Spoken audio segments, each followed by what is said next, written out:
Hello, Spookies, and welcome to Rick or Treat Horrorcast, hosted by yours ghoulie, Ricky J. Duarte. This is my holiday episode for 2023. Last year, I covered Krampus and the original Black Christmas. This year, I'm skipping Christmas altogether. I'm not like a bah humbug Scrooge. I'm just not really feeling it, but I'm all about saying goodbye to this year and hello to a new one. So today, we're going to talk about a New Year's Eve slasher. But before we get there, I'd love to introduce my guest. My guest this week is an actor, writer, and director, as well as one of the many incredible filmmakers I recently met at the New York City Horror Film Festival.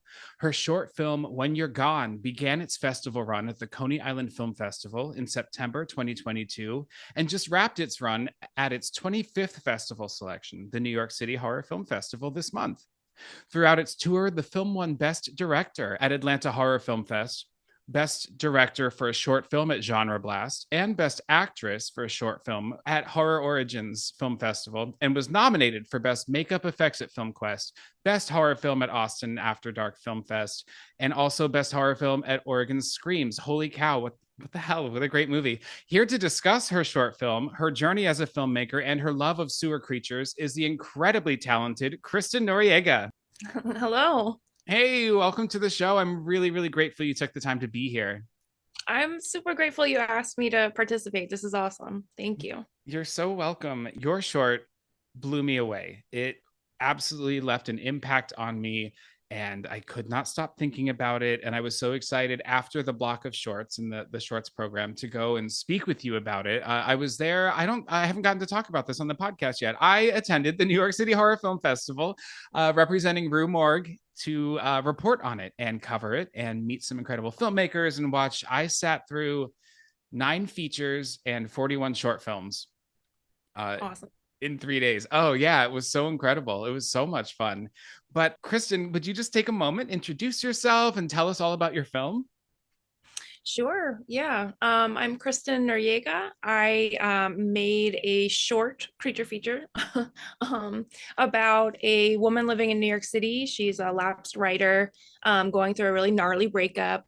And in her self-destructive spiral, she fails to realize that there's an invasion of sewer creatures coming up from the streets of New York City.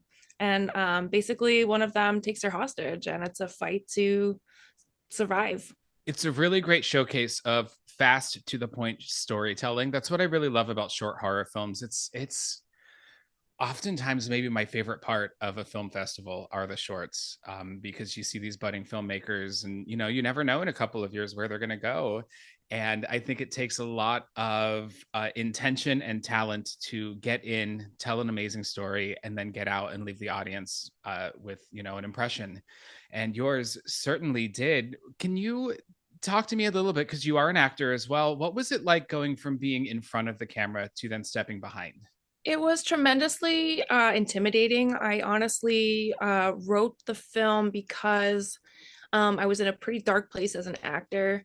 I had an offer reneged because the project got funding and they wanted to look for a name actor.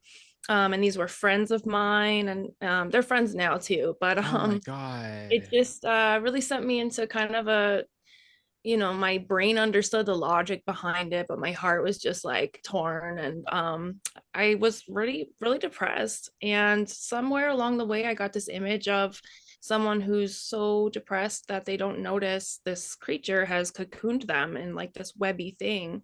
And when the person notices, they don't care, like they roll back over and just go to sleep kind of thing, which is a really familiar image in terms of like depression for me and my past with that. And I just thought, you know what, why don't I just write myself a role utilizing this image and have fun with it and write a movie that I would want to see, and use the crew that I've worked as an actor with multiple times, see if they're on board for it. And there was some question about who would direct it, and eventually I thought, you know what, I'm just going to direct it. I wrote it. It would be weird. I don't know, I just couldn't picture anyone else doing it. I thought, you know what, why not? Now's the time, now or never. Why wouldn't I just direct it, see what happens? And so that's kind of how that came about. I reached out to my producer friend and said, here's the script, here's the scope, like what is this gonna cost us? And once I had that number, which was very scary, I did a lot of research on crowdfunding, and watched every tutorial that there is, and begrudgingly, got that started, and it was terrifying and stressful but successful. And shortly thereafter, we shot for 5 days, and that was it. Now it's a whole thing. It is a whole thing too. I mean, this list of accolades that I just mentioned in your intro is really mind-blowing, and congratulations. I think it's really incredible that you were honored and recognized for many of the roles, multiple roles that acting and directing and film. I mean, it's incredible. And I think I'm proud of you, and I hardly know you yet, but I hope that you're very proud of yourself too. Thank you very much. Sometimes it hits me. Sometimes it really does. And I get teary-eyed, and I think so often we don't celebrate our wins for ourselves. Mm-hmm. We're just so caught on the next thing. But yeah, it's given me a level of confidence in so many ways, not just as an actor, not just as a filmmaker, but as a human on this planet, that I'm really, really grateful that everything came together the way that it did. And it has to with filmmaking. It's a miracle any movie ever gets made. And so there's this cosmic sort of coming together of people and minds and things that happen that makes like true magic. I know it sounds super cheesy, but yeah.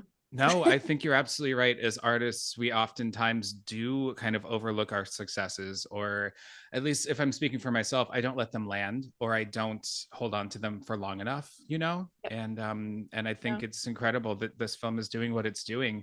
You have really inspired me. I'm, writing my first screenplay, and it's a feature, which I probably am crazy for jumping straight to features, but it's a film that I intend to be in as well, because it's reflective of my own lived experience. And Amazing. it's a horror film. Yeah, it's a horror film, about my journey with addiction and recovery. And so watching you do this so successfully is really inspiring to me. So thank you for that.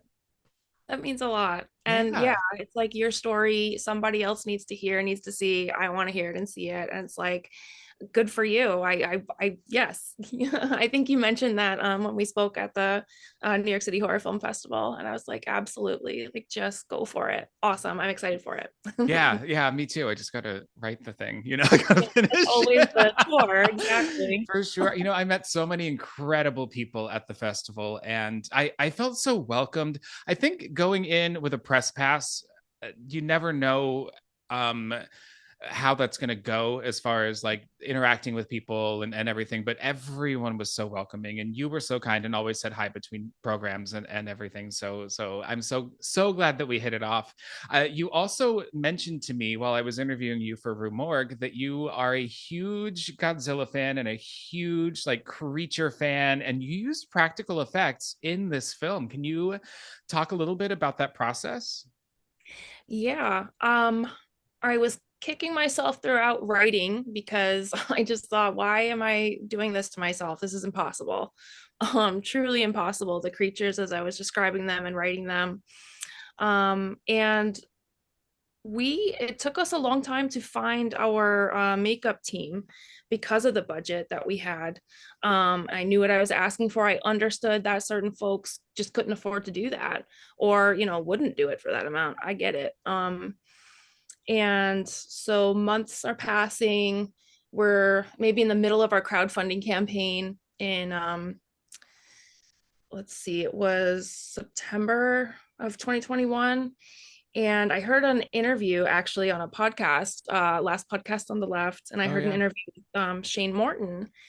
and he did like the makeup effects on Your Pretty Face is Going to Hell, which is an Oh, awesome show. cool. It started on Adult Swim.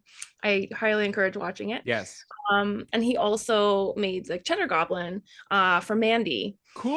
Oh, that's so And iconic. There's like a pop vinyl of Cheddar Goblin. yes. So I don't know. I was so engaged, and so I could just listen to him talk about his work on practical effects like forever.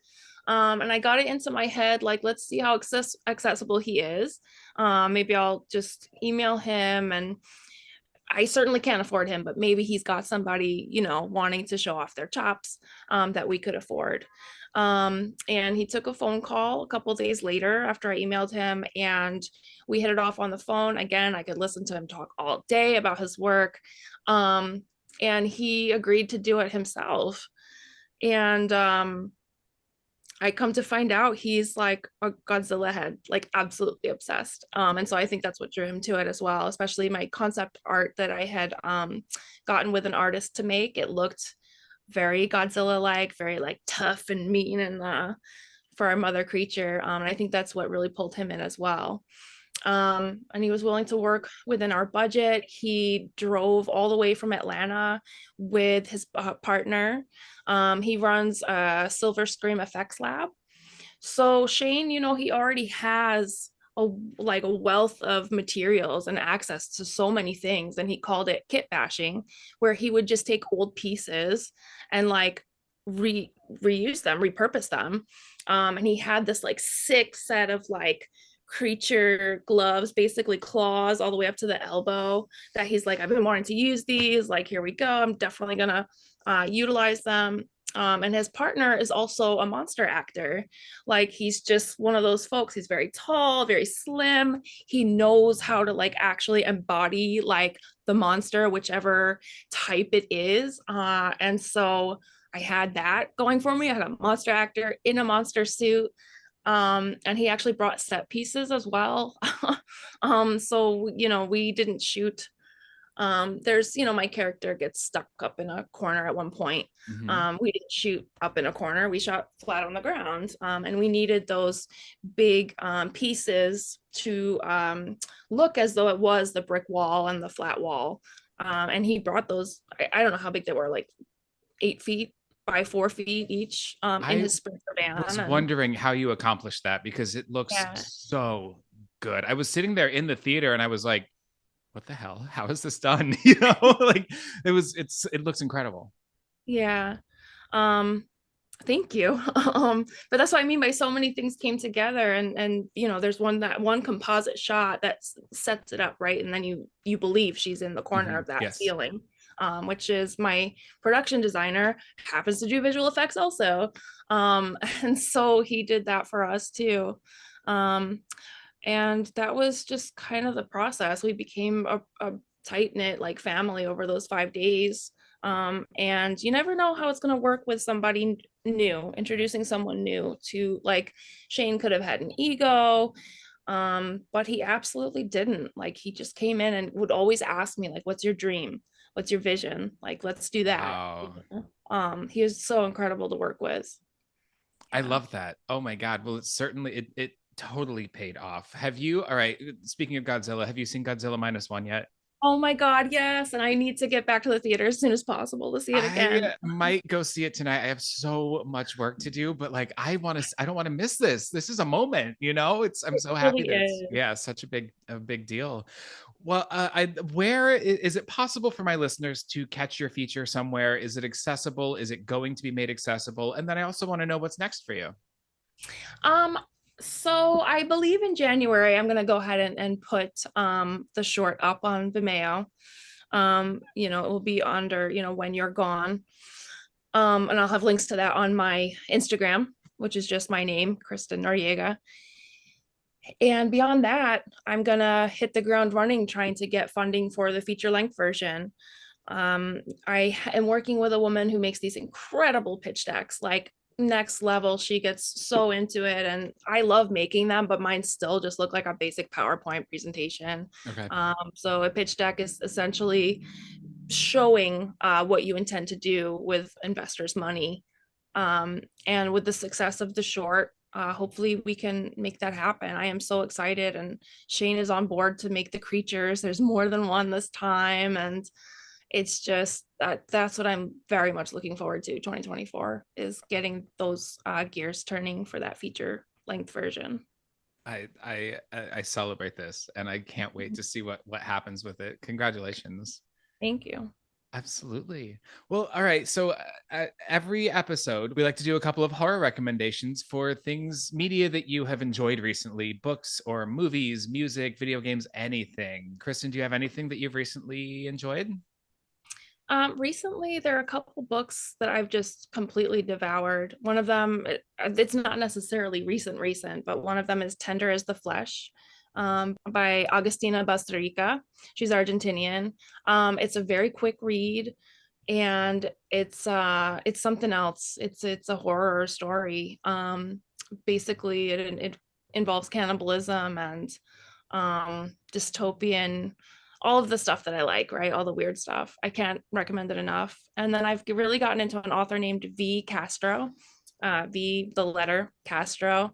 She's this amazing Mexican American author.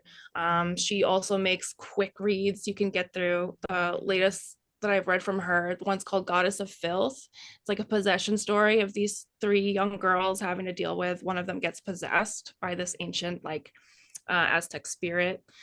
And then the next one I've read from her was Switchblades and Hairspray, involving like these shape shifting sisters. And there's like a slasher on the loose, like going after strippers. And it's just like, I've never read anything like it. She's incredible. And the artwork on her books is pretty sick also. So those are Nice. the two recent authors I've really been into. I don't often get to talk about books on this show. I am getting back into reading, and I'm really proud of myself because I used to be an avid reader, and I just don't always have the attention span these days. But a couple years ago, a friend of mine sent me the book Mexican Gothic by Silvia Moreno Garcia. Have you read this one? Yes. Oh my God, I'm loving it. I haven't finished it yet, but I'm pretty sure it's going to be a recommendation even after I do. I'm having so much fun with this. Quick read and also gorgeous art in the on the book as well. And this kind of point of view and perspective that I personally don't always have access to in the things that I read. So I'm so excited to finish this story. I heard that it's been picked up for like a mini series, which I would Amazing. love to see it adapted for sure. And Yeah. then, friend of the podcast, Armando Munoz, recently, just this month, released a novelization of Silent Night, Deadly Night, the 1984 slasher classic. And he also wrote the novelization of My Bloody Valentine, and just announced that he will be writing the Happy Birthday to Me novelization. So That's it's kind of incredible. it's great. It's a Kickstarter kind of way that they publish these books. So I know Silent Night, Deadly Night sold out. I think there will probably be a reprint, but I love his writing. Oh my God, I love his writing. He just expands these worlds because, like, Silent Night, Deadly Night is a very thin plot, let's be honest. But he's pushed it and made it so much more interesting. And so I love that. And it's you can still kind of join the Kickstarter and pre-order Happy Birthday to Me. One film that I'm dying to talk about, I saw it back in October at IFC Center, and I haven't gotten to talk about it on the podcast yet, is Suitable Flesh. Uh, it's a Lovecraft adaptation of The Thing at the Door. It stars Heather Graham, Oh my and God. it's all about, body swapping and soul swapping, but it's filmed as though it's like a 90s Skinamax erotic thriller. Mm-hmm. And I just thought it was clever as fuck. I think you have to be of the age where you would like sneak peeks at like the erotic thrillers late at night, when your parents went to bed. Yes. Like it's just this very specific vibe that this film has. But I thought it was really interesting take on gender swapping, and Heather Graham given a chance to shine. I She's think that like incredible. she Yeah. she was so And she good in just Boogie Nights, and exudes, then I met yeah. her in person once, and she just like exudes sex. Like, she's just gorgeous and amazing. And I'm really happy that she was given a chance. I keep hearing about Suitable Flash, and so Yeah. I need to check it out. I don't know Awesome. if I know it's coming to Shutter, but I don't know when. And then Yeah. Barbara Crampton is in it. And here's my thing. A lot of these, newer horror films and lower budget horror films have uh, kind of like the horror con dream team, you know, like the celebrities that show up at every horror con and they become part of the community and they're wonderful with their fans, like Felissa Rose or Dee Wallace, and but they only get to be in these movies for like 90 seconds, right? Yeah. They get top billing, but you only see them for a minute. Barbara Crampton is like secondary lead in this film, and she's incredible in it. She's so good. It's cool to Yeah. see her given something to do. And it's directed by the same guy who directed Reanimator. Why can't I think of his name? Or no, written by the guy who wrote Reanimator, Oh, I was directed gonna by say. Joe Lynch, I believe. So cool to see her kind of working on another Lovecraft with that same writer, you know? Absolutely. Yeah. And So the two yeah, of them in a film together. Like, I don't know what more you could ask for, honestly. seriously, I highly recommend. Really a fun bizarre watch, and the rare successful Lovecraft adaptation, I think. Yeah. But well, all right, Kristin, we came here to discuss a movie. What do you say we go trick or treating? Let's do it.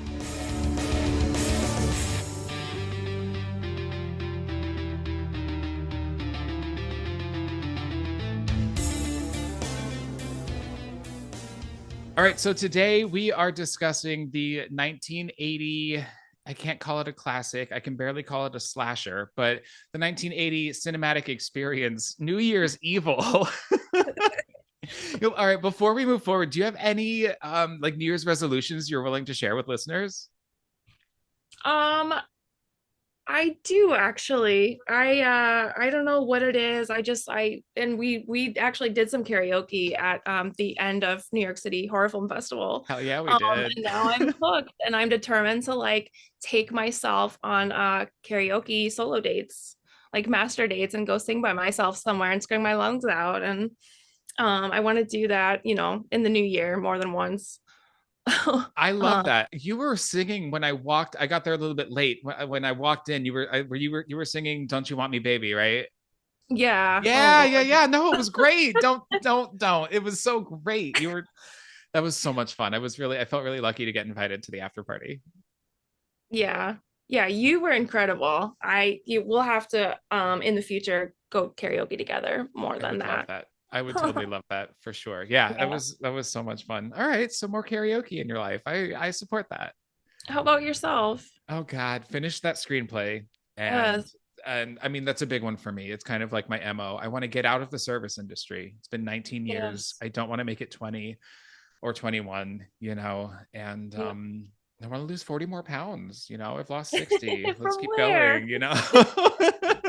Yeah. And yeah, so that's it. That's it for me. But some of the characters in this movie we're talking about did not get to live out their New Year's resolutions, as it were. The film was produced by Canon Films. So throughout the 80s, if you saw a Chuck Norris movie, it came from Canon Films, or like they did Masters of the Universe. They also did Texas Wow. Chainsaw 2. And then I don't know if you've ever seen, it's a terrible musical called The Apple. No. I am obsessed with it. When I say terrible, it's over the top. I kind of want to talk about it on the podcast, but it's not a horror movie, but it's like Oh. genre and I don't know. I'm going to try to finagle a way to cover it. But anyway, so Canon did very not great, but very entertaining movies, including this one, New Year's Evil. Aside from Texas Chainsaw 2, which is primarily a comedy, really, this is their only foray into horror. I think it was all genre, but this is really their only, and probably because the movie didn't take off, might be why they didn't continue it. It's Mm-hmm. directed by Emmett Alston and then written by, it took two people to write this story. Let's just start there.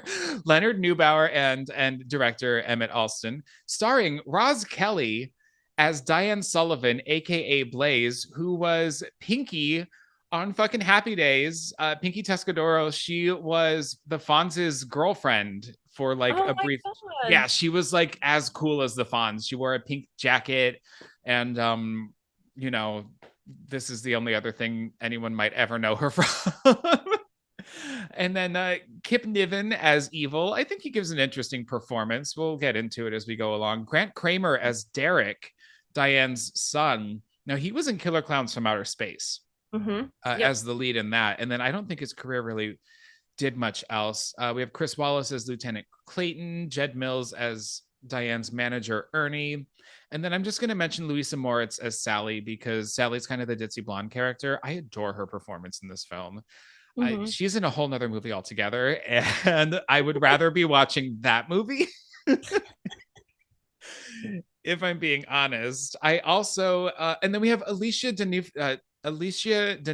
as Yvonne, who the movie starts with her. She only has 4 minutes of screen time, and then she's killed. And like, she's the character I want to follow throughout this movie. Like in her 4 minutes, she Yes. seems cool and together, and then she doesn't make it. But all right, we'll talk about that. Another, I'm going to call it a character of this film is the theme song called New Year's Evil. Yes. Oh man, written by Roxanne Seaman and Eddie Del Barrio of the band Shadow. They're featured in the film. How do you feel about this song?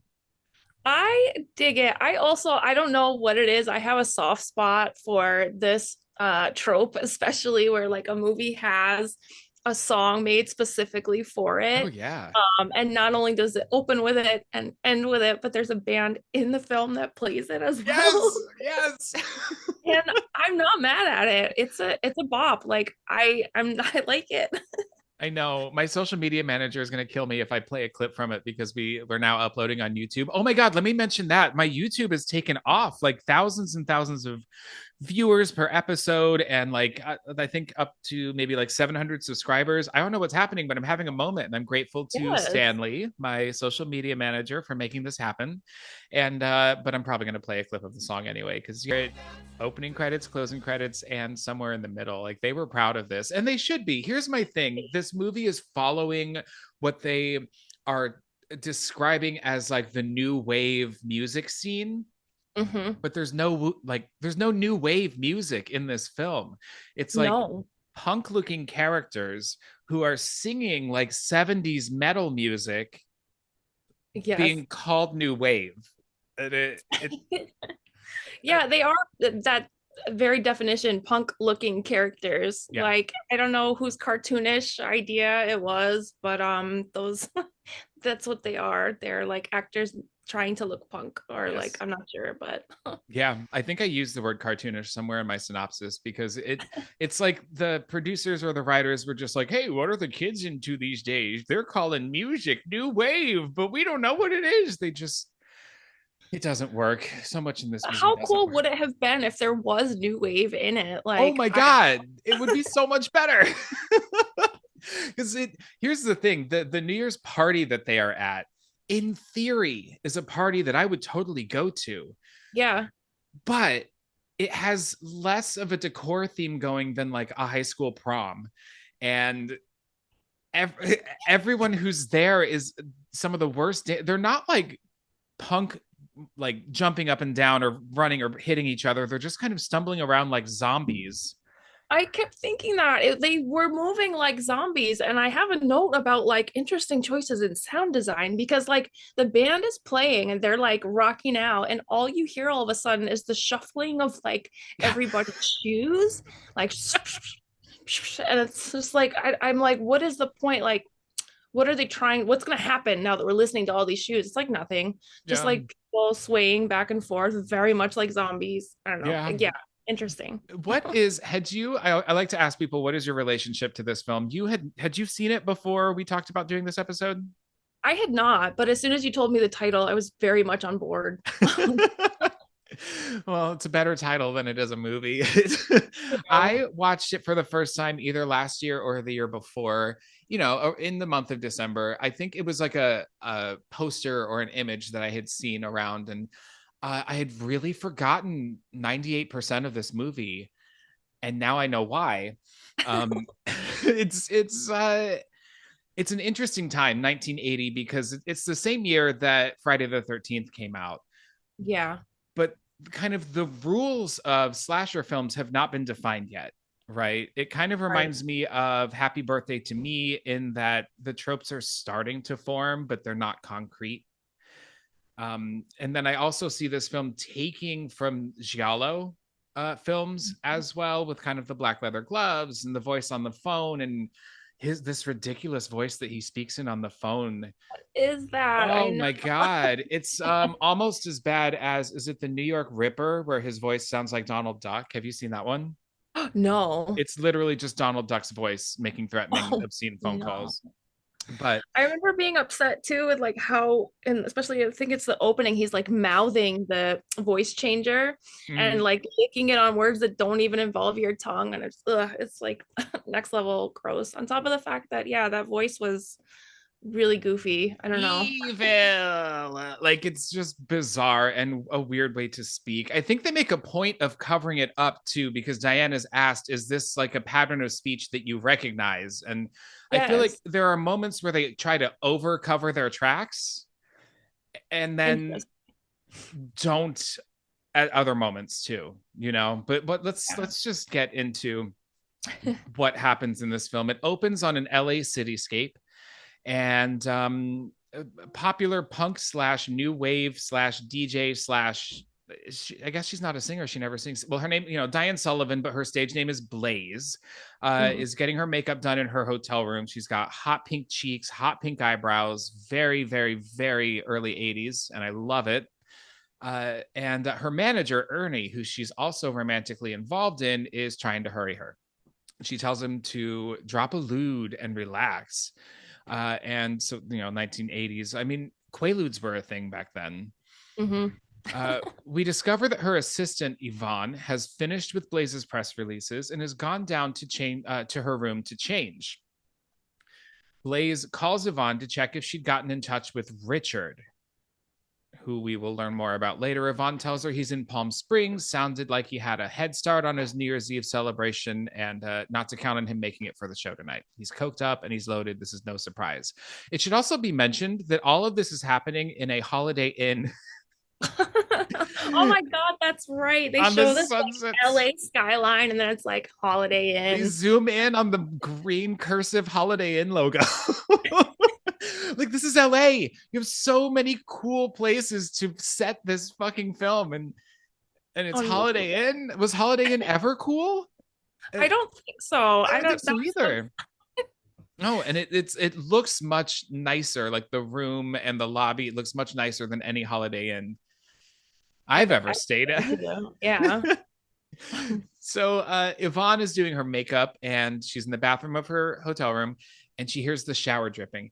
I actually kind of liked this setup for the kill with the dripping shower. I loved it. And it was such a magical moment for me because I have a scene in my short where, you know, she gets distracted by sound in the faucet, Yeah. and goes to deal with it.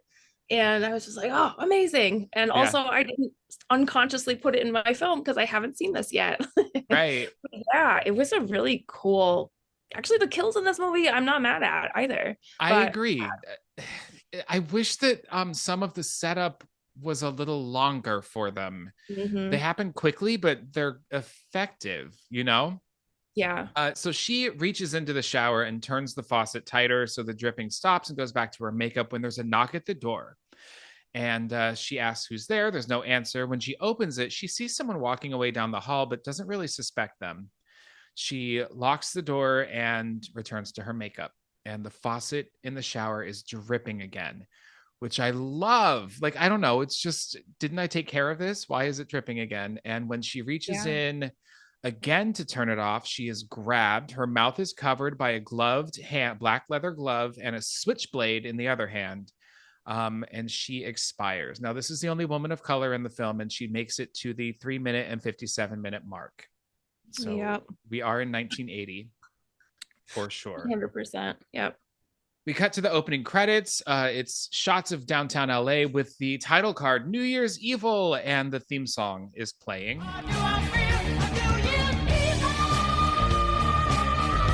Gold convertible full of punks and hooligans and ruffians causing trouble drives up and down the boulevard. They're smoking and drinking and giving other cars the fingers. One car drives past and a girl is like flashes them. Makes LA look No like apparent reason. Yeah, no she reason. Yeah. flashes them. Makes LA look like a wild, wild place. I like LA a lot. I don't, if I were to live in LA, I would want to be filthy rich. I can be broke in New York and make it work. If I live in LA, I need to be dripping with wealth. Yeah, I can't speak to that because I have yet to be there. But yeah, I had that note as well. It's like it's such an LA set movie in the way Yeah. that, you know, there's like New York horror movies and there's like LA horror movies. And Yeah. I also found it so interesting that the there's an LAPD officer taking tickets for the event for whatever reason. I don't know why they put him on that duty if that's a thing. Like I don't think it is. No, I think totally. Because these punks pull into the hotel, like kind of circle to the front door, and the LAPD officer is like, "Where are your tickets? Got your tickets?" And why? Like, why are you here, sir? One of them produces a switchblade that turns out to be a comb, and he laughs about it because he's a punk. Which no real punk would carry a switchblade comb. They would carry a oh, switchblade knife. It's not absolutely. punk enough. Now, Ernie, the manager, and Blaze are talking about beating the networks for primetime ratings. When her son Derek walks in with roses, here, this whole opening setup was overwhelming for me to try to write my synopsis. Normally, I can type as I go along. This 86-minute movie took me like 2 hours and 15 minutes to write my synopsis about, because they just drop the plot line really quickly. And Yeah. if you're not paying attention, you're not really going to catch on to what's going on. Hmm. So her son, Derek, walks in with roses, which she will not take from him because her nails are wet. Let's talk just a little bit about Diane as a character and her relationship to her son. I did listen to a couple other podcasts about this film, and there was a lot of talk about her age and how in a film like this, she's too old to play a lead character in a horror film, which I think is bullshit. See, I saw it as like how, I know it's such a buzzword, like, but progressive this film was in the sense that the lead is an older woman that, you just don't see cast like that. She's a sex symbol. She's incredibly successful. She's old enough to have a son who's, I don't know, question mark 15 to 25, I suppose. It's somewhere in there. It's like, Somewhere. I literally cannot tell how old you are, sir. But I just thought it was really cool, especially being in 1980. Um, and I think she has tremendous sex appeal. But anyway, yeah, that's interesting. That's funny. Totally agree. She was 37 when they filmed this. That's amazing. Yeah, so my age actually. I do think that she is poorly written, and I don't think that. And I know as a man, when I say a female character is not likable, it's going to sound problematic. But like, she's very dismissive of her child. She's written to be this way, right? She's written to Mhm. be like very self-centered, but also career focused. And so we've got this written by men film about a successful woman who has a husband and a child, and it's like she's not given a chance as a character to be interesting or likable. And it's a real Yeah. shame because I think that she really could have been like a character that we really root for, but if I'm honest, I don't know that there's anyone in this movie that I root for. Yeah, that's true. Yeah, I mean, they really pushed that narrative of like the woman who, is overambitious. It's either the career or the husband or the kid, kind of Yeah. thing. I totally get that. Yeah. So Derek, the son, tries to tell her that he got a part in a new sci-fi TV show called American Starship. Is it Spaceship America? No, it was American Starship. I think so, or maybe it was Spaceship America. I, Damn it, I should have I written wrote it down down. Spaceship America Okay, exclamation all point. So right, I'm then pretty that's it. sure. Which I would totally watch, by the way. He tries to tell his mom, but she's just distracted or disinterested. I mean, she's about to go on stage, she takes a moment and is like, listen, after the show, I'll take you to dinner. We'll talk all about it. He's disappointed. He asks where dad is, and he's told that dad's in Palm Springs. He's not feeling well. And Diane invites him upstairs to watch the show, but he declines, saying he will watch it on TV. Now, in the club, or the, I don't know, Holiday Inn banquet hall, like what space in a Holiday Inn did they have for this, which I guess is on the very top of the hotel, because they keep showing this like round top of the building. The New Year's Eve show has started. It's called Hollywood Hotline. It's a countdown of new wave rock, and people are calling in to vote for the number one song of the year. She does announce that they are simulcast on radio and TV at the same time, and she's working the crowd, and she's got this really bizarre way of talking, like, oh, I'm hip and cool and sexy, and she uses the phrase, you want to boil your head, or just very I don't know. She informs the crowd that they should be bad tonight before they make their New Year's resolutions tomorrow, and that's why they call the party New Year's Evil. She explains that they will watch in satellite the arrival of midnight in 3 different time zones. So she's in correspondence with a reporter in Times Square who tells her it's 58 minutes till midnight there. And then she checks in with her correspondent in Chicago, who says they'll ring in the new year one after New York in Central Time. Then Aspen, Colorado? Of all places. Representing time zone, I guess. I don't know. Representing Mountain Time. I grew up in Phoenix, so Mountain Time was what I grew up on. It is a thing, but it's like not, it's just not, it's a thing, but it's not really a thing, you know? So she checks in with the people manning the phones, and when she picks up a phone and wishes her caller a happy new year, and we see the caller wearing all black with black gloves, standing in a phone booth, and speaks in just the ridiculous. It sounds like he needs to clear his throat. It was really irritating. Yeah, like, call me evil. That's a very accurate, impression. Oh, thank you. Thank you so much. I'm an actor. She tells him that he sounds like the Phantom, which I actually think might be a reference to Phantom of the Paradise. I'm not entirely sure. I mean, or Phantom of the Opera in general. He says, you could call me that, but, you know, or just call me evil. And she asks for his vote for the top song of the year, but he gives her his New Year's resolution instead. He tells her he's going to commit murder at midnight. He's going to kill someone she knows, someone close to her. Now we cut to Derek watching this happen on TV from his hotel room. We cut back to Diane / Blaze. I'm just kind of calling her Blaze from now on. Blaze hands the phone to someone and just plays it off to the audience, saying, well, we're off to an interesting start. Must be a full moon. And then she introduces the house band, Shadow, who sings the theme song, New Year's Evil. That we just heard 5 minutes prior. Blaze tells Ernie, her manager, she's freaked out and would like more police protection. It really kind of unsettles her. But he blows her off, telling her that they already have cops there, and the crowd dances and acts wildly. He's basically like, what do you expect when you're such a like punk advocate? Like, he's like, what do you know, what kind of people do you expect to attract? Kristin, she was asking for it. He was at literally, I think he said that. That's what, like, that's the MO. That's the message that he's trying to get across. You're asking for it. Fuck this movie, man. So we cut to this figure in black, aka Evil, whose face we can now plainly see sets this film apart from other slashers in that we see this killer just early, plain as day for the entire film. He actually has a character. He speaks and he, you know, seduces, and it's again the time before we had the formula set for this type of film. He's getting something out of his trunk next to that payphone, and then he runs to a sanitarium and sneaks in. Inside, yeah, we get these shots that are far too long of patients in the sanitarium acting like absolute caricatures of anybody with mental illness. Yes, frankly offensive. Their New Year's Eve, you know, hats on. And their hospital gowns.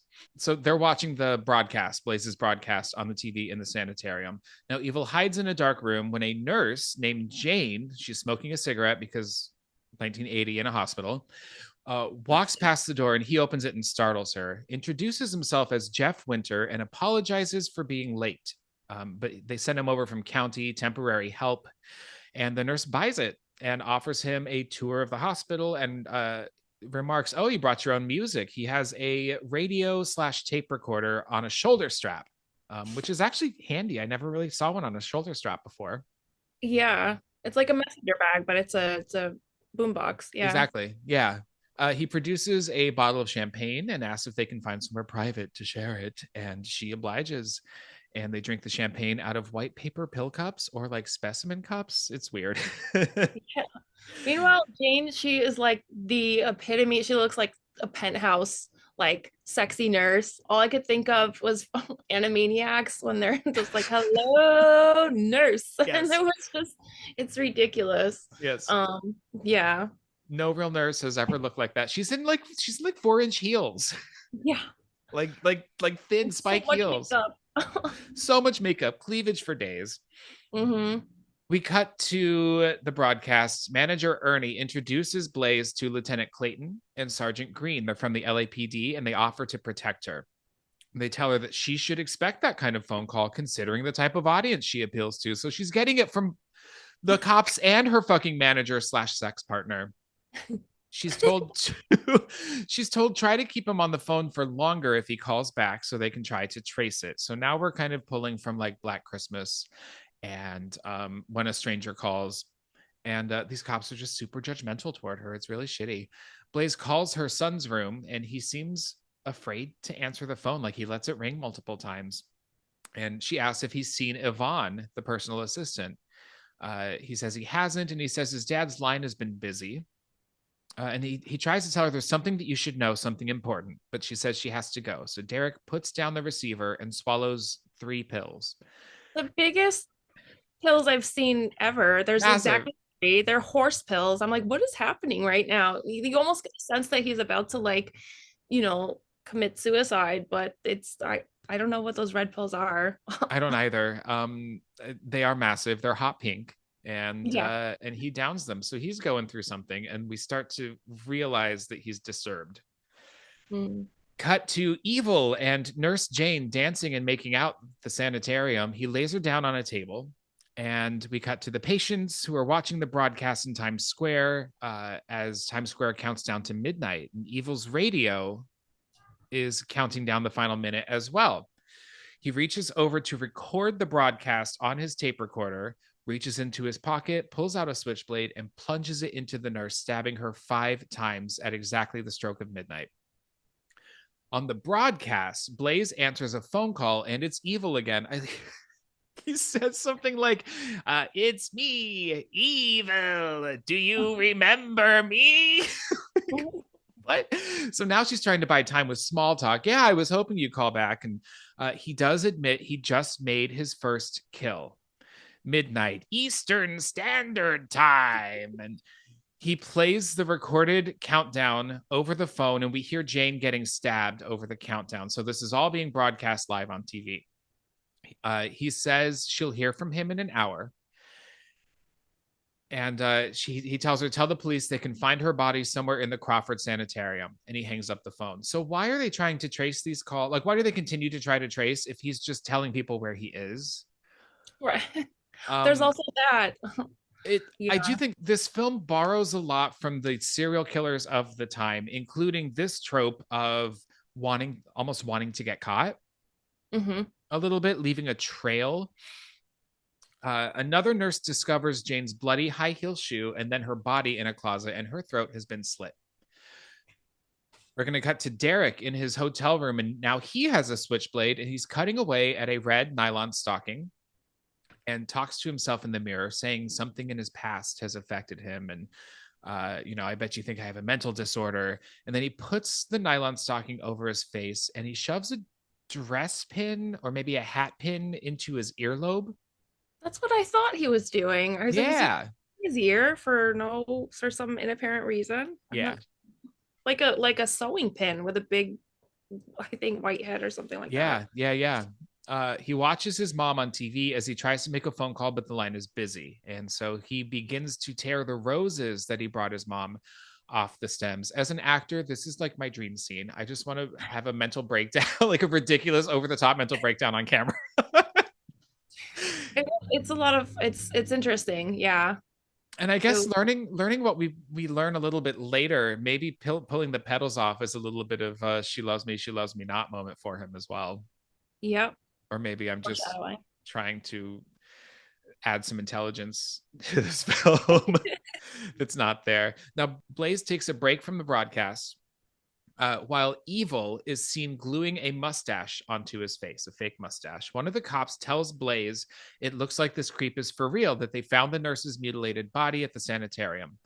Blaze gets obviously upset, but the cop tells her that the hotel is filled with police and no one has seen anything in the hotel. We cut to a discotheque, a singles bar, where Evil lights a cigarillo and cruises around the bar looking for his prey. He spots his prey, Sally, at the other end of the bar, and he walks over and lights her cigarette. And I they have love some, Sally so oh my much. God, I love her so much. I wanted to recite her dialogue. I love every line that she has. I couldn't include it all. Yes. She's so good. Like I think she looked at the script and was like, I know exactly what movie this is, and I am going to commit to it, you know? Just have fun with it. Yeah. She's like a mix of Audrey from Little Shop of Horrors with like Adelaide from Guys and Dolls, just the very kind of ditzy blonde with a high-pitched squeaky voice. And I think she's adorable. And I think she seems like a fun person to hang out with. There, I said it. 100%. I'd go out Yeah. with her. I'd go dancing at a discotheque with her. Of course. The cops deduce that the killer is going to kill 3 more people each time a time zone strikes midnight, and they implore Blaze try to keep him on the phone for longer next time. Evil tells the woman Sally that he has to head out to a party at Eric Estrada's place. I just love that Eric Estrada is like the summoning figure that's gonna get him laid, which I have to say, him in that highway patrolman uniform on Chips was a bit of a sexual awakening for me as a young gay boy. Sure. I totally get it. Yeah. He explains that he's a business manager and he invites her to go along with him. We cut to the band at the broadcast singing a song called Dumb Blondes. And then just immediately, and it's like a minute-long sequence, and then we just cut back to them at the bar. She says she has to go to the bathroom, meet me outside. And so he gets a little bit like antsy, right? Because running out of time before midnight, he meets her outside and she has brought her roommate along with her. She says, you don't think I'd go out with a stranger all alone? So I'm like, good for you, Sally. Seriously, taking precautions. She, may come off as ditzy, but she's not dumb. Ditzy, not dumb. Big difference there. Evil says, sure, the more the merrier, and lets the girls into his Mercedes. Now, the cops explain to Blaze that the killer is using a voice changer, and one of the production managers tells her they're coming up to the Chicago feed, gives her the option, like, do you want to let someone else do this countdown? And she says, no, God damn it, it's my show. I'm not going to let this cutthroat ruin it for me. It's exactly what he wants. So, like, she knows someone's going to get killed, and is still like no, the show must go on. I have to go do this myself. And it's not for sake of anything except not taking this moment from her. Yeah. Now Evil is in the car driving with these 2 women. He's visibly irritated.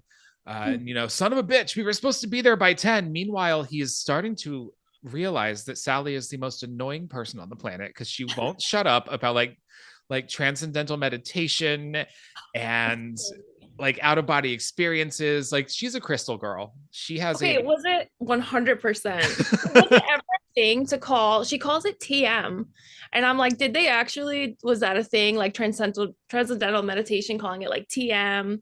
I don't know. Maybe because like it was a thing. I mean, it still is, I guess. Yeah, but it was having a moment. I don't know. It was like the original crystal girl. 1000%. If she lived today, she'd be in our DMs trying to get us to buy fucking crystals left and right. No offense to any of my listeners who are also crystal girls. I'm right here. Yeah. I had to write down one of Sally's lines. It was so incredible. Speaking of, I just have when a girl doesn't have a date on New Year's Eve, she's in shit city. Okay. I just thought it was incredible. I wrote that line down too because it is incredible. It's so good. It is, because she talks about how like we weren't looking to get picked up tonight. We just wanted to party a little bit, but it's New Year's Eve. And exactly like you said, if a girl doesn't have a date on New Year's Eve, it's shit city. Yeah. I don't have a date for New Year's Eve. I will be working. So anyway, we know she's going to get killed. And so it's super sad, I think, because she's grown on me. Yeah. Evil turns on the radio and we hear Chicago ringing in the new year, not the band, but the city. Evil stops at a liquor store. I wasn't going to include this, but like, while Sally is talking about her transcendental meditation, she mentions, yeah, it helped with Lisa's nervous diarrhea. Her roommate, who is in the car with her, and she's like, Sally, shut up. But then Lisa, the roommate, says, can we make a pit stop? She has to go to the bathroom. So they stop at a liquor store. She goes to the bathroom. Of Sally all said, places to use the bathroom. I Anyway, I know. don't know if Yeah. that's ever been a thing, but okay. No, you can't use the bathroom at a liquor store. But, you Especially know, I have nervous diarrhea. Yeah. which is a terrible thing to have. And we should not be making fun of it. But uh, No, not at all. so Lisa goes in while she's in there, like Evil hands her some money and is like, get the biggest bottle of champagne you can. Did you notice this interaction with her and the guy behind the liquor store counter? Because it seems like a scene was cut where they cried in each other's arms and told each other their deepest, saddest, darkest secrets. Because he just looks her in the eyes like he's looking through her soul and says, I hope you have a happy new year. And she just looks at him like Yeah. she's going to cry, and she's like, same to you, and then walks out. And it's out of nowhere and makes Nowhere. absolutely, it was like a secondary unit director said, I'm going to go for an Oscar in this scene, this throwaway shot. It's like a whole nother, like, I don't know, Hallmark commercial of its own. I'm not sure what's happening there, but yeah. I was gonna say, can we talk about Sally's death? Yeah. Yeah, I just remember because, he basically offers her the world's largest baggie of cocaine, but it's empty. And she puts her whole face into this empty bag. And he immediately, pulls it over her and starts to suffocate her. But I don't know where script supervision or production design or what have you, somebody dropped the ball because when you suffocate someone with a plastic bag, it doesn't just sit there still, Right. you know and then later, when they show her body, you can clearly see the condensation inside the bag because she's been breathing. I didn't even um think about that. Yes. Yes. but they've gotten way too good at this scene now, like showing someone suffocating with a plastic bag. Mm. um but it was very comical to me, first of all, that he offers her cocaine out of this I think, is giant. it weed or cocaine? Maybe Either, it's weak. Maybe I'm either thinking 1980. So, but cocaine everywhere.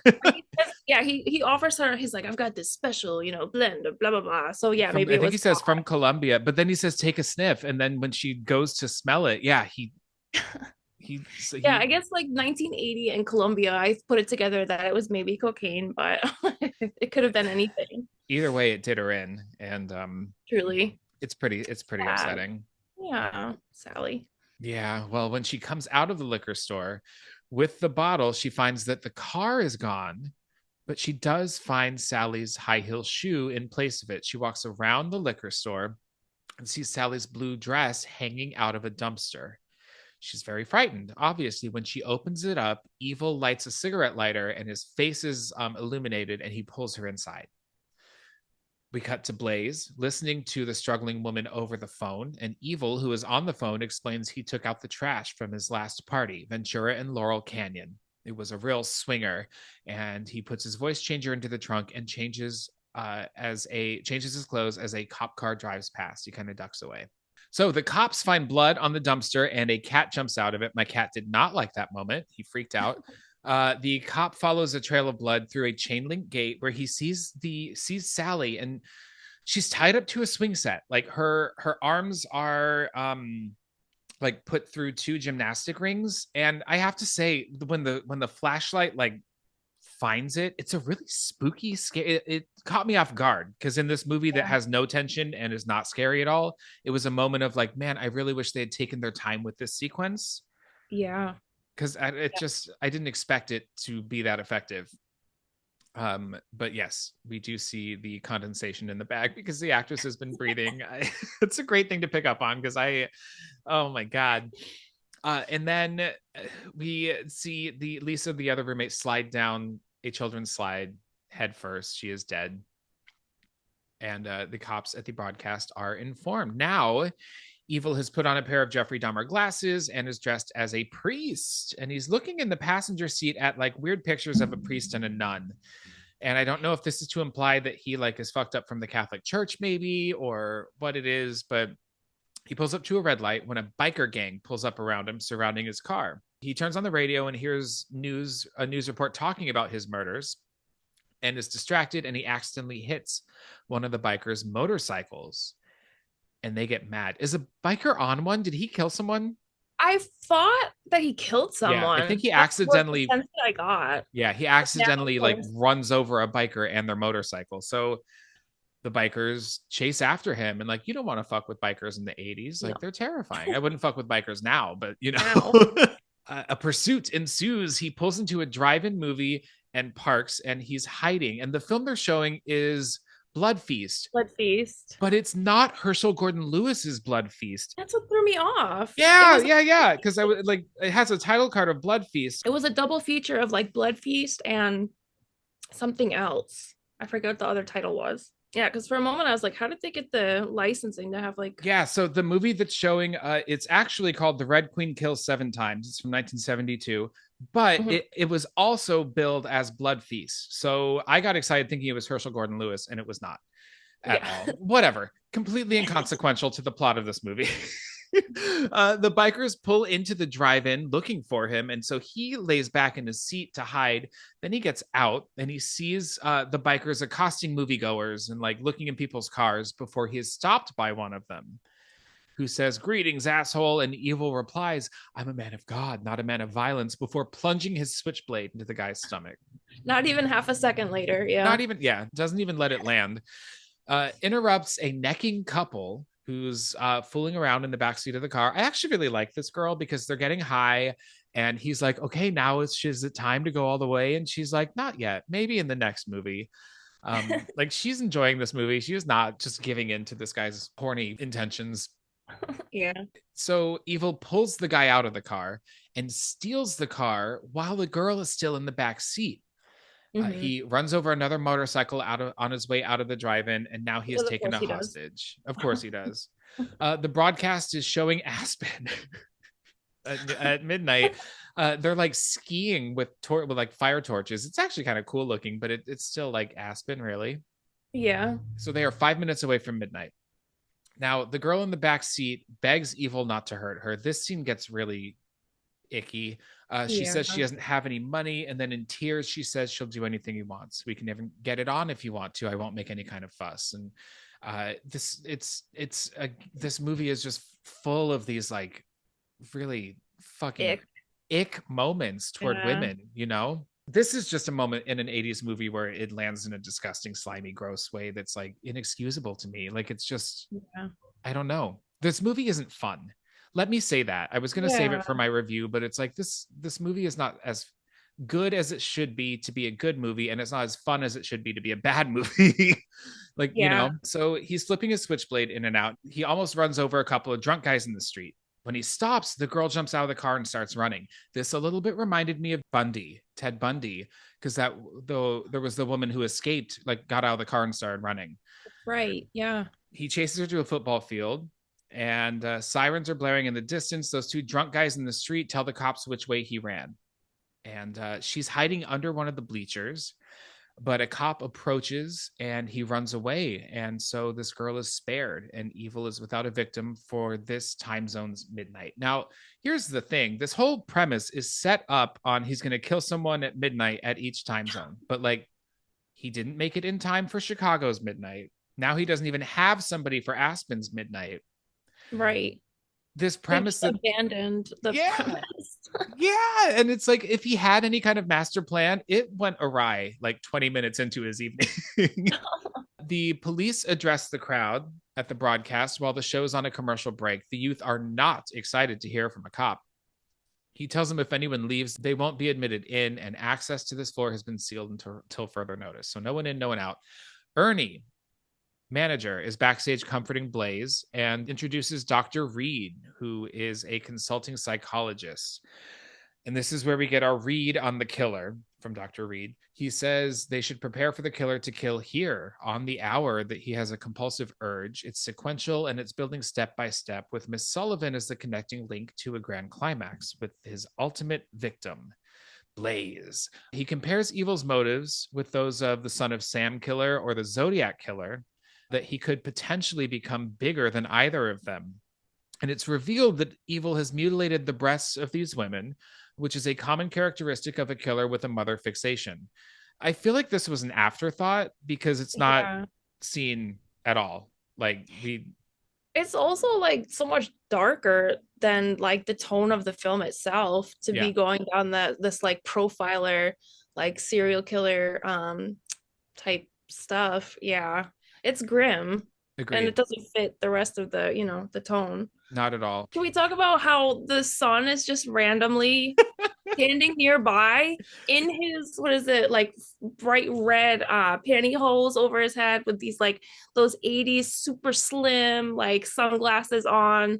I thought there's another piece to his costume as well, but they just keep flashing back to him and there's no acknowledgement whatsoever that this random dude is just like listening in on them and Not like at all. creeping right by. Not at all. Not to spoil the end of this movie, but he's one of the worst red herrings of all time. Seriously, like not even trying I don't anyway. I don't know what they were trying to like pull on the audience with him, but it didn't work. Um, um, um, um, um. All right, so Evil has hitched a ride to the hotel, still dressed as a priest. When he gets out, he thanks the driver and says, "Go with God." And he sees that there are cops outside the front door. He won't be able to get in.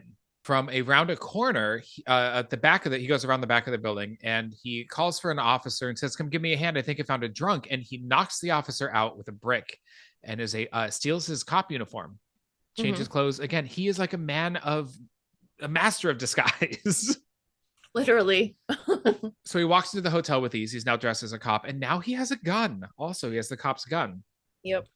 When he gets in, he immediately takes off his shirt to change clothes again. Now, Blaze says she wants to run downstairs to change. Her dress is wringing wet, plus she needs a little time alone. And Sergeant Green, no, whatever, one of the cops says he's going with her.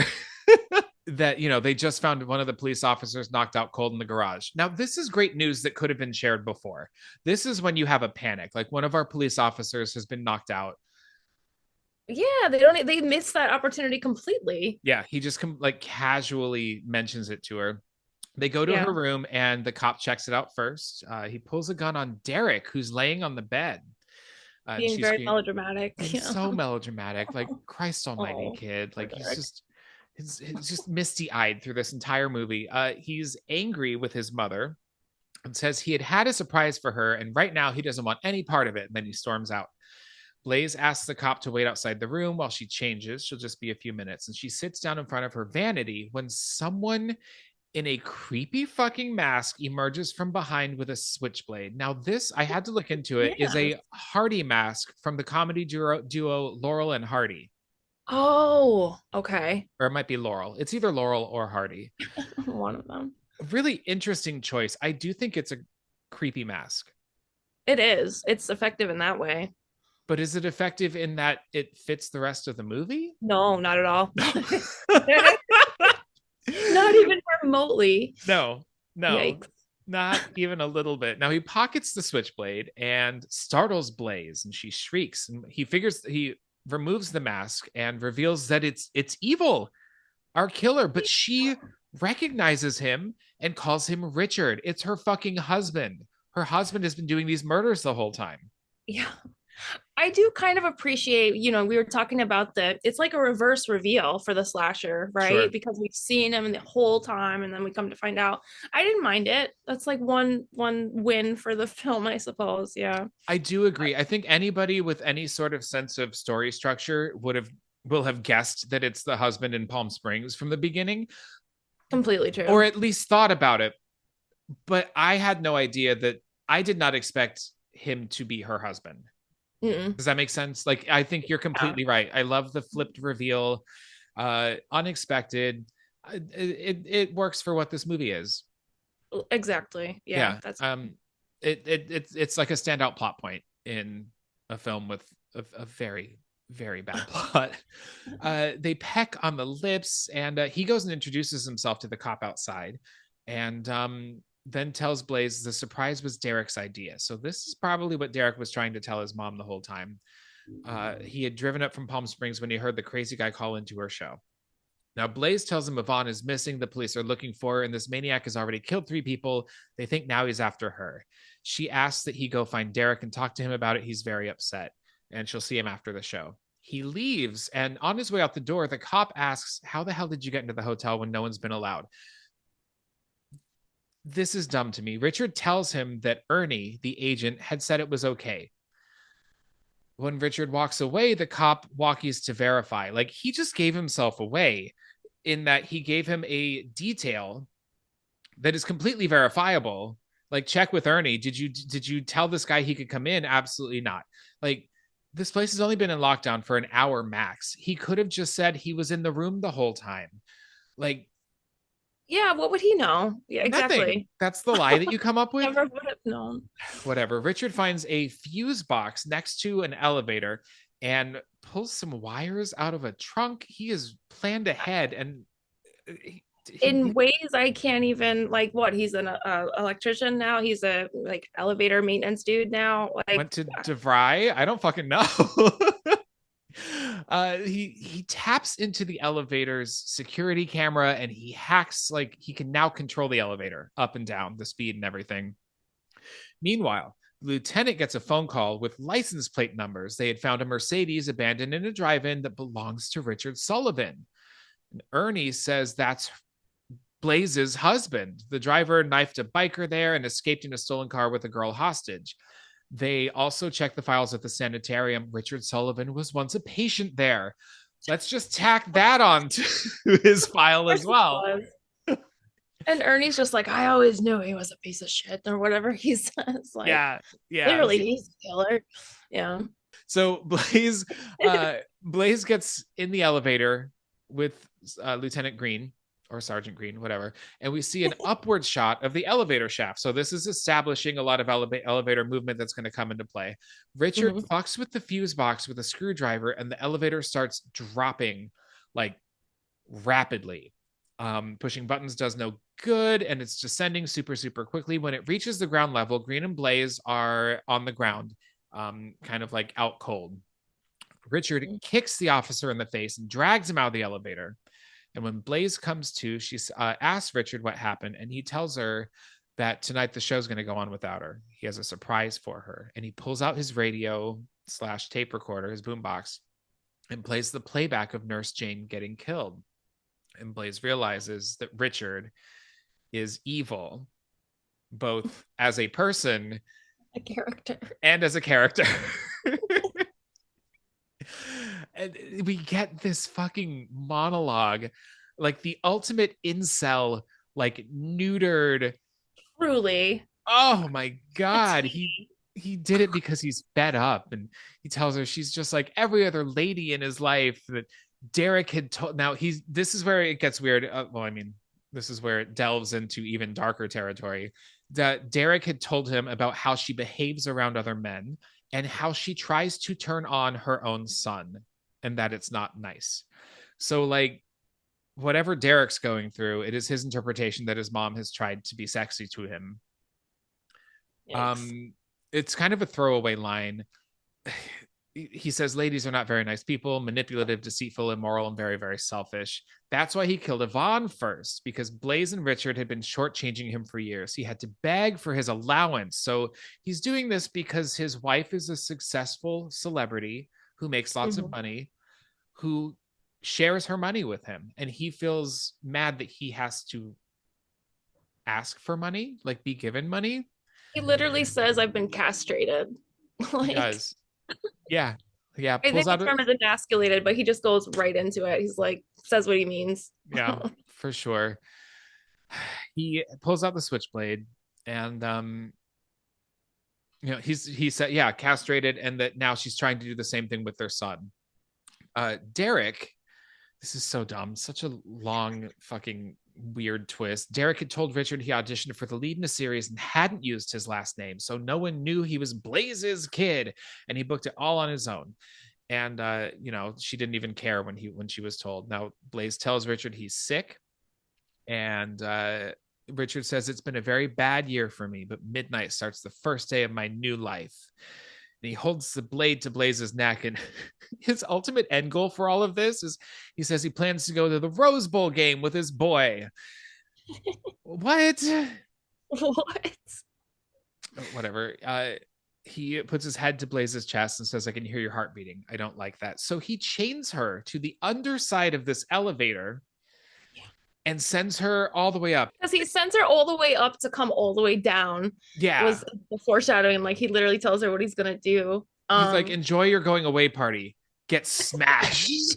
Yeah, he does say all the way up and all the way down. And it is very clearly a man in a red jumpsuit as this stunt double, like shot Oh from Lord, behind, it like was. barrel-shaped body, no waist whatsoever. Like They didn't even try.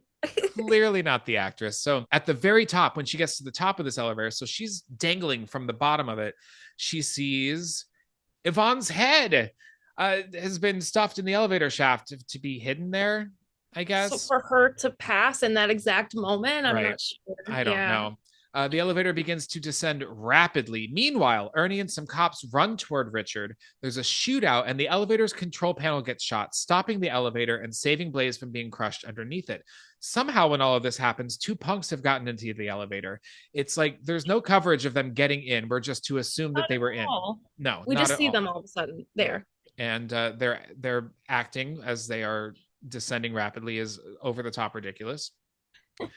There's a chase up the stairwell of the hotel. Richard shoots one of the cops and keeps running. And when he gets to the rooftop, he puts that weird mask back on. Cop tells him to freeze and put the gun down. Slowly, Richard drops the gun and his switchblade and puts his hands over his masked head. He then recites Hamlet's soliloquy. Hamlet. Out of nowhere. To Okay. die, to sleep no more, and by his sleep to say we end the heartache and the thousand natural shocks that flesh is heir to. Why? As if it was his intention all along to kill himself, or this is just where he's at and he's like, oh, this is the perfect time for this, like, I don't know. It's so odd. It's so out of place. It really is. I don't know if it's the writers trying to be like, see, we're smart. We know about Shakespeare. We're elevated horror, yeah. Makes no sense. No. So he turns towards the ledge of the rooftop. Lieutenant tells him, don't even consider it, you scum. But then Richard leaps off the building and we see his body falling, stories. What we don't get to see is the impact. And I think that's a real disappointment. Yeah. We see the aftermath, his body twisted a little bit on the ground, and a crowd of people rushes toward it. I actually like that shot and of looking down and his body's there, and then a crowd of people run over to it, like surrounding him. I was gonna say there were some really great shots. There were a few, maybe less than a handful, but and I good enough that I went to look at who the cinematographer was. And the guy actually did the cinematography for Beetlejuice and a handful of other, yeah. Like he has a really wide repertoire, but that's the one that stood out to me the most was Beetlejuice. Yeah. This New Year's Evil was very early on in his career. Interesting. Because Beetlejuice was 9 years later. Yeah. Yeah. I love discovering like people who went on to successful projects, like seeing what they worked on before. Especially if they started with something like this. Yeah. Yeah. Like I just did an episode on the movie May by Lucky McKee and discovered that Rian Johnson, who made like Knives Out and like one of the Star Wars movies, was like an editor on May back in like 2000 and whatever, 2002, I think is when it came out. Whatever. Yeah. 2006. That's incredible. Yeah. All right. Back to this movie. We're almost we're right at the end. What am I talking about? So Derek takes the mask off of his father and he cries over his dad's corpse. But he's pulled away by the cops. He's holding the mask. Blaze is assumedly taken out of the elevator shaft. She's put on a gurney and into an ambulance, which is revealed to have Derek wearing the mask in the driver's seat with the dead ambulance driver in the passenger seat floor. At which point, they you hear on the radio that Honolulu's about to have their New Year's Eve like hit their midnight. Yeah, it's like aloha from Hawaii, happy New Year's fucking from Honolulu, and then the New Year's Evil theme song plays again. And that's the end of the movie. Oh my. What? Yeah. So Derek is going to kill his mom. Now, they must have been in on it, him and his dad, right? I was doing this for him. So when Yvonne at the very beginning hears the knock at the door, it must have been Derek knocking. Yeah. And then goes back to the shower. And then you see somebody walking away, right? Yeah. Now thinking about it, that's probably his outfit, like the kind of Miami Vice looking jacket. Yeah. Well, all right. That's New Year's Evil. Interesting and silly. That, you know what? That's what I will call this movie. We do on Rick or Treat Horrorcast have a rating system. A movie is either a trick, which means you like it, it's a treat, which means you love it, or it's a smell my feet, which means it sucks. Kristin, how would you rate New Year's Evil? I would rate it as a trick. I still, found some entertainment in it. Just yeah, it was fun. It did make me just want to go back and rewatch Terror Train, which is like a super fun New Year's Eve horror movie, including Jamie Lee Curtis. But yeah, I wouldn't rate it as a smell my feet, but I didn't love it either. So I would say trick for sure. Yeah, I think I'm going to do the same. I don't know that this movie has a ton of rewatchability, although I had forgotten almost everything about it since my last viewing, maybe a year ago. So maybe it does have rewatchability and that it'll be a surprise every time. It's it tries too hard at times and then doesn't try hard enough at others. It's misguided and unbalanced, but like you said, there's entertainment in it. Like, and it moves quickly. It does. There's not a lot of like dead space going on in this movie. It's full of nonsense, but it's nonsense that moves the plot forward. And maybe it's the cast too. Like honestly, they're all watchable. Um, yeah, for sure. That is I would give true. it a watch. At least one watch. You have to say that you watched New Year's Evil. That's it. At least once. Agreed. I would not recommend this movie. I would also just not tell people to expect much. You go in, you know what? You go in, expect nothing. You'll have a great time. Absolutely. Yeah. Yep. Yeah. All right. Well, holy cow, Kristin, I can't thank you enough for taking the time to be on this show with me. I really, really enjoy you. I think you're one of the coolest people in Oh, filmmaking. So thank you. Thank you. same. I was so happy to have met you. It's just a whole it's an energy thing and like your vibe just checks off every single box of like awesome. So I'm really glad I got to meet you and I am grateful that you asked me to join your podcast as well. And I Good. look so forward to your screenplay in 2024. Thank you. Thank you. Yeah. Thank you. Yeah, we have a karaoke date, you and I. We're Oh absolutely gonna yeah. go belt it out together. Where can my listeners find you and find your work? Where can they stalk you? Yeah. Right now it's just my Instagram is where I post all of the movie news. So it's just at Kristin Noriega, KristinNoriega. And that's how you can keep track of the progress on the feature as well. Excellent. Fucking incredible. Congratulations again. I can't wait to see what comes of your feature. You can follow Rick or Treat Horrorcast on Instagram at Rick or Treat Pod. And my YouTube, like I mentioned before, has taken off. And you can follow that. You just have to type Rick or Treat Horrorcast, like as a whole, or you're not going to find it. And hey, if you want to leave me a little treat, my Venmo is at Rick or Treat. It's a lot of work that goes into this podcast. All right. Once again, Kristin, thank you very much. Thank you, listeners. And we'll see y'all later, Spookies. Thanks for coming Rick or Treating. It'd be a real scream if you'd take a moment to subscribe, rate, and review the show on whatever platform you're listening on. The show's spooky intro and outro music is a cover of Camille Saint-Saëns' Danse Macabre with orchestrations composed and performed by Lestat von Monlicht. My website, rickortreat.com, is designed and maintained by Evelyn DeVere. The show's social media content is created by my evil minion and social media manager, Stanley Martin. The Rick or Treat logo was designed by Philip Romano. Contact information and links to these artists can be found in the episode description. Check them out, they're frighteningly talented. Rick or Treat Horrorcast is independently produced by me, Ricky J. Duarte, of Rick or Treat Productions. If you like what you heard, tell a friend.